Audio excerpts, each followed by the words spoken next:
Among the contenders for Best Supporting Actress at the upcoming Oscars, Laura Dern. And that's just one of the honors she's received this year alone. Time for a Sunday Profile. Here's Tracy Smith.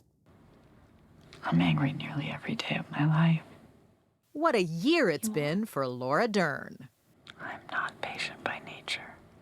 She's in 2 Oscar-nominated movies as the kind-hearted mother in Little Women. He's a very kind man who lost his little girl when she was only a child, and now his son as well. His daughter died?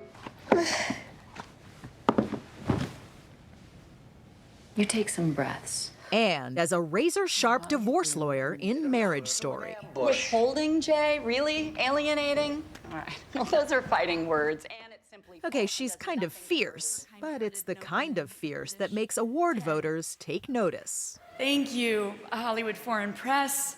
Dern won a Golden Globe for Marriage Story earlier this month, and this past Monday, she was nominated for an Oscar. Laura Dern in Marriage Story.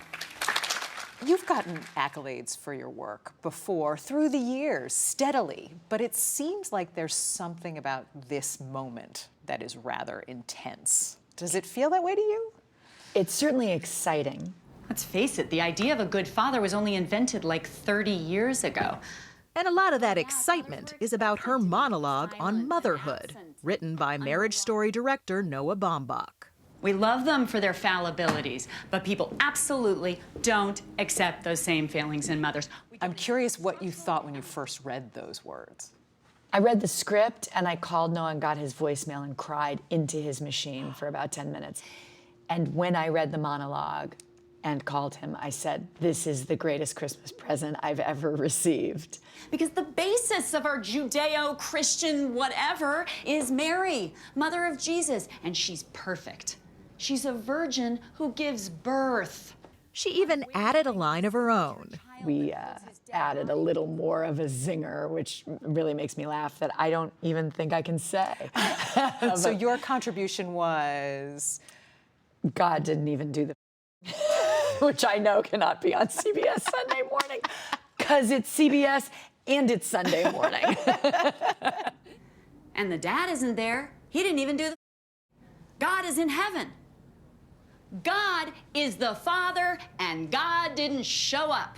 It's worth noting that some of these scenes were shot in an actual law office. And I'm always available by phone or text, except when I'm with my kids. In fact, it's the same law firm where Dern met with her own lawyer when she filed for divorce from musician Ben Harper. I know how it feels. You do? Yes.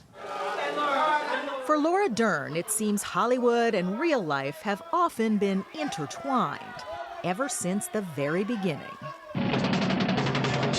The Wild Angels. If you're a real fan of biker movies, you might remember the 1966 film, The Wild Angels. Come here. No. And 2 of the wildest angels were Bruce Dern and his blonde girlfriend, Diane Ladd. Seems they were pretty close off-camera, too. Around 9 months after filming wrapped, Dern and Ladd had another premiere. You were literally conceived on a movie set. Yes, true. 100% true. Even better on a Roger Corman biker movie. I feel very proud of that. Over here, I want to start. Okay, I'm not even looking. I'm so excited. We met Laura Dern at the Motion Picture Academy's Margaret Herrick Library in Beverly Hills, where they keep more than 12 million photos and a few things not even she's ever seen. This is your birth announcement. What?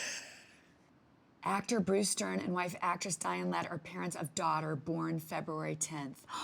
Oh my God, that's so beautiful. Oh. But you catch on real quick. Having Hollywood parents helped, a little at least. In 1974, when Diane Ladd was shooting Alice Doesn't Live Here Anymore, Laura landed a cameo. That's her at the counter with the ice cream cone. And she was her mom's date to the 1975 Oscars. I can't help but focus on the photo. I'm probably 6 or 7, and I look terrified, don't I? Call me, okay? A few years later, she was in movies of her own. Still, Dern says she planned on getting a college degree, But Hollywood intervened. You went to UCLA for how long? 2 days. 2 days. Yes. And Which I loved. But just then, she was offered a big role in director David Lynch's landmark film, Blue Velvet. So you go to the school and say, I'd like to take a leave of absence. Yes. And they said no. And they kind of disparaged the movie too, didn't they? Yes. Like, this is crazy to go do this radical, kind of insane project and give up your college career. And they're like, it's one movie. You can wait till you get out of college. But I knew that it wasn't just one movie. Are you crazy? Jeffrey, she's possibly involved in murder. This is giving me the creeps. Blue Velvet made her a next-level star, and David Lynch put her in other films, like 1990's Wild at Heart. Thank the Lord. Well, you ain't let me down yet, Sale. It's more than I can say for the rest of the world. She also found time to work with other directors, like Steven Spielberg and that little dinosaur movie. You said you've got a T-Rex? Uh-huh. I did get the joke about the toaster oven. Seems whatever role she played, she was always pushing boundaries. Like in 1997, when she played the gay friend that Ellen DeGeneres came out to. Susan, I'm gay. Dern helped make history, but she paid a price. You didn't work for a year after that? I didn't, and it was a crazy time. It was, in a way, the most successful time of my career. And Jurassic Park had just come out, and so it was a great time, and then a very still moment. And then nothing for a while. Oh my God! I'm told that my daughter Emma Bella is going to be in your class. So exciting. Her career came back, of course, and with a vengeance. And my Emma Bella was bullied last year. I mean, in like biting and choking. So we're going to make sure that doesn't happen again.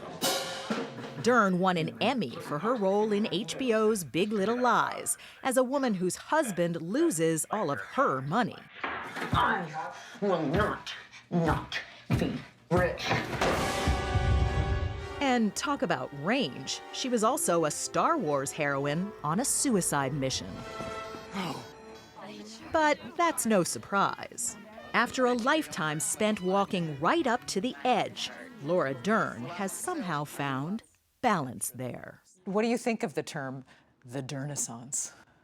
I mean, it sounds fantastic. I'm not sure what it is, but it really is an amazing time of getting to do all of it seamlessly. And now there really is a different kind of freedom. That's why we take risks, right? And why we say yes to things, because you never know what beautiful gift is awaiting you when you do.